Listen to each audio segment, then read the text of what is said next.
under's better, but you guys decide. It's funny.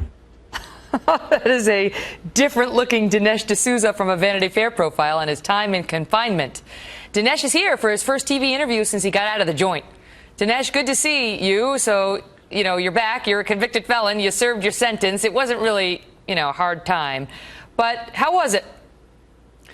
Well, Megyn, it was, remember when I came on your show right after my sentencing, and I was thrilled not to have a prison sentence and instead to be given this 8 months in a confinement center. Now, I was a bit surprised when I got in the confinement center to recognize that it was the whole gamut of criminals, from, murderers to burglars to people who had been bringing people across the border, drug smugglers. To people like you who made an illegal campaign donation. It's quite a range.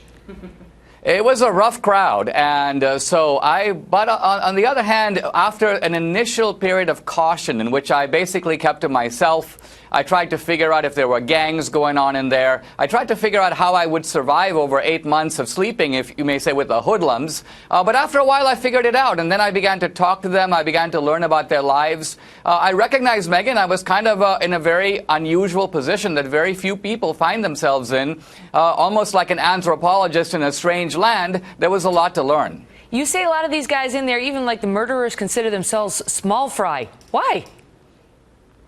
Well, what I realize is that there's a kind of, you may say, shamelessness among the criminals. I mean, we want people to be rehabilitated. We want them to feel appropriately humbled, to accept that what they did was wrong. And interestingly, most of these people do. It's not like in the Shawshank Redemption where they all say we're innocent. No, they admit that what they did is wrong, but they also have this view, it's kind of an ideology, you might say, that they are the small fry, that the big criminals are out there, they're at large, that they are so powerful that the system can't get them. In fact, they are the system. So I found this to be a very provocative and, in a sense, interesting idea, and I'm trying to research it now to investigate whether the criminals are basically right.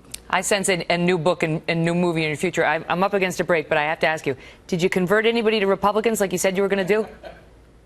Well, I wasn't trying to convert the guys in prison. Remember, they can't vote. It's in my teaching English. I'm teaching Hispanics, about 100 students. And I will say, Megyn, that at the end of my 8 months, if you took a vote among my students today, between me and Barack Obama, I don't believe that Obama would get a single vote. Dinesh, welcome back.